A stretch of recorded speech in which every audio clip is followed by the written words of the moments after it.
कृष्ण जी पांचों वक्त की नमाज पढ़ा करते थे। ये विवादित बयान मौलाना जर्जिस अंसारी का है। मौलाना का ये बयान वायरल होते ही इस पर बवाल मच गया है। इस दौरान मौलाना जर्जिस ने कई और बातें भी कही हैं। मौलाना के इस विवादित बयान के बाद कई लोगों के बयान भी सामने आए हैं। मौलाना जर्जिस अंसारी को जो जूता मारेगा, प्रत्येक जूता पर 1 करोड़ रुपए दूंगा। जितने जूते मारो उतने करोड़ रुपए हमसे ले जाओ।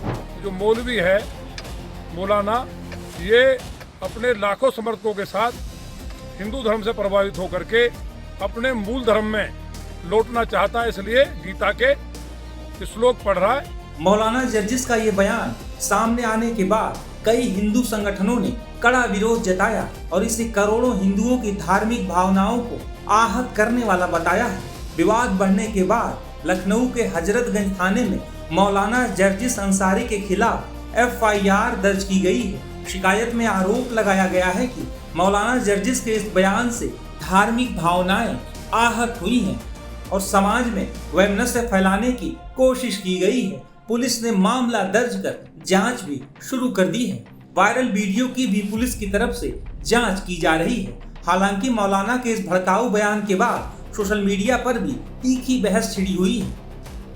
गौरतलब है कि मौलाना जर्जिस पहले भी काफी विवादों में रह चुका है। साल 2022 में एक महिला को शादी का झांसा देकर दुष्कर्म करने के साथ साथ ब्लैकमेल और धमकाने के मामले ने काफी तूल भी पकड़ा था। इस मामले में वाराणसी की फास्ट ट्रैक कोर्ट ने मौलाना जर्जिस को 10 साल सख्त कैद की सजा भी सुनाई थी, लेकिन मौलाना बाद में हाई कोर्ट चला गया, जहां से उसे राहत मिल गई थी। बता दें कि मौलाना जर्जिस यूपी के इटावा जिले का रहने वाला है और कई शहरों और राज्यों में घूम घूम कर इसी तरह की तकरीर देता रहता है। इससे पहले भी मौलाना के कई बयानों पर काफी विवाद छिड़ चुका है। तो मौलाना जो जर्जिस का बयान है भगवान श्री कृष्ण जी के लिए, और उन्होंने जिस तरह से सबके सामने संस्कृत के श्लोक पढ़े हैं, गीता के श्लोक पढ़ते हुए उदाहरण दिया, इससे साफ स्पष्ट है कि वो हिंदू हो चुका है। क्योंकि तलाक तलाक तलाक कहने पे अगर किसी बेटी का तलाक हो जाता है तो उसी तरह से भगवत गीता पढ़ने से वो स्वतः ही अपने आप में हिंदू हो गया है और वो एक माहौल बना रहा है केवल। क्योंकि इस्लाम तो 1400 साल पहले आया। 1400 साल पहले जब इस्लाम आया तो भगवान श्री कृष्ण जी तो 5000 साल से पहले थे, तो वो मुस्लिम हुए, ऐसा कहना ये मूर्खतापूर्ण बयान है।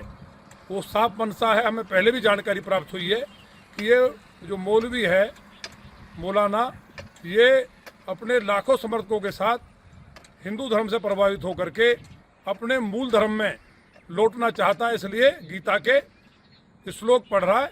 हम उनका स्वागत करेंगे और मुझे उम्मीद है बहुत जल्दी वो घर वापसी करेंगे।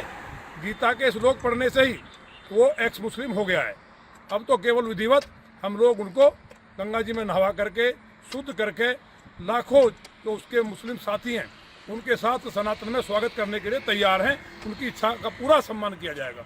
ये भगवान कृष्ण को जो मौलाना कह रहे हैं ये बहुत निंदनीय है। ये मौलाना खुद हैं और ये जो है कृष्ण भगवान को जिस तरह से मौलाना करें, राम भक्त एकजुट होकर के उस मौलाना की धज्जी उड़ाएंगे। यही नहीं, पूरे देश के हिंदू जितने सनातन धर्म है इस मौलाना की धज्जी उड़ाएंगे। ये विपक्ष का साजी है। यही नहीं, भगवान राम का भव्य मंदिर जब अयोध्या में बना है ये लोग को पच नहीं रहा है। देखिए, इटावा के कोई व्यक्ति हैं जो मौलाना जर्जिस के नाम से जाने जाते हैं। उन्होंने किसी अपनी तकरीर में यानी किसी बयान में कहा है कि श्री कृष्ण मुसलमान थे और 5 वक्त की नमाज पढ़ते थे। तो उनके इस बयान के बाद जो है पूरे देश में एक अजीब सी कैफियत देखने को मिली और तरह तरह की प्रतिक्रियाएं सामने आ रही हैं। हमने पहले भी कहा था और अपनी बात को फिर दोहराते हैं कि अगर आप तकरीर करते हैं, बयानात देते हैं, तो आपके पास हर तरह के प्रमाण होने चाहिए कि आप अगर कोई बात कह रहे हैं आपके पास उसका क्या सबूत है। अगर कोई सबूत नहीं है तो आपकी बात बिल्कुल बेकार है, आपकी बात कोई मायने नहीं रखती। तो मौलाना जर्जिस ने जो ये बात कही है उनके पास क्या प्रमाण है क्या नहीं है, हमारे भी समझ से परे है। हमने मौलाना जर्जी से यही कहा है, या तो वो अपनी बात का सबूत पेश करें कि उन्होंने कहाँ से इसका प्रमाण लिया है, और अगर नहीं वो सबूत पेश कर पाते तो पूरे देश से माफ़ी मांगे। बिस्मिल्लाहिर्रहमानिर्रहीम। देखिए, ये जो बयान आया है इसको मैंने कल सुना है। बहुत ही अफसोसनाक बयान है। मैं ये समझता हूँ उनको इस तरीके से किसी भी धर्म के जो भगवान हैं उनके खिलाफ जो है कहना जो उचित नहीं था, और इस बयान को उनको फ़ौरन वापस लेना चाहिए और माफ़ी मांगना चाहिए। क्योंकि जिस तरीके से आप कह रहे हैं कि वो नमाज़ पढ़ते थे श्री कृष्ण जी, ये खुद ही नहीं बता पा रहे हैं। मैंने जो बयान सुना है कि वो योग करते थे, उसको आप नमाज बताए दे रहे हैं या क्या करते थे, ये अफसोसनाक बयान है। और मैं ये समझता हूँ कि जिससे हमारे हिंदू भाइयों की जो आस्था है उसको ठेस पहुँची, माफ़ी मांगे। क्योंकि जर्जीस अंसारी जो इनके अक्सर बयान इस तरीके की आते हैं कि जो कंट्रोवर्सी क्रिएट करते हैं। अब मुझको नहीं मालूम कि ये किसी के कहने से इस तरीके के बयान देकर माहौल को ख़राब करते हैं या ख़ुद इनके अंदर का जो शैतान है वो जागता है, पर उनको मैं दोबारा यही कहूँगा कि बयान को वापस ले लेना चाहिए। हम सभी सनातनियों के परम आराध्य भगवान श्री कृष्ण को लेकर के अति निंदनीय बयान दिया है। यह बेहद आपत्तिजनक है।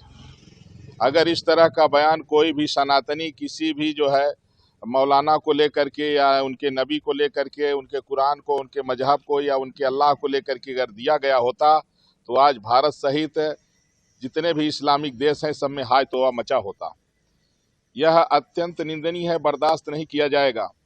जिस तरह से भगवान श्री कृष्ण को लेकर के मौलाना जरगिस अंसारी ने कहा कि भगवान श्री कृष्ण मुसलमान थे और वो नमाज पढ़ते थे, इस पर मौलाना जरगिस अंसारी के ऊपर जो है राष्ट्रद्रोह का मुकदमा पंजीकृत होना चाहिए और उसको फांसी होनी चाहिए। नहीं तो हम संत समाज को आगे आना होगा।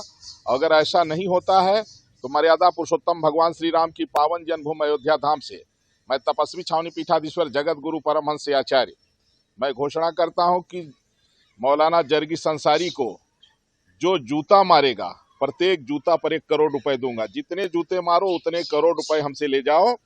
और साथ ही साथ केंद्र सरकार से मांग कर रहा हूं कि नमाज पर प्रतिबंध लगाया जाए, क्योंकि जब नमाज में जो कलमा पढ़ते हैं कि अल्लाह के अलावा कोई भी पूजा के लायक नहीं है, यह जो है सनातन विरोधी है। वैसे भी जो इस्लाम है, ईसाईयत है, ये विदेशी उपासना है। भारत की उपासना सनातन है। और जहाँ सनातन में जो है तो तमाम लोग कोई राम को, कोई कृष्ण को इस तरह से उपासना करता है, लेकिन ये जो लोग कहते हैं कि अल्लाह के अलावा दूसरा पूजा के लायक ही नहीं है, ये उपासना जो है इस पर पूर्ण रूप से प्रतिबंध लगना चाहिए। और यही कारण रहा कि देश का पार्टीशन हो गया।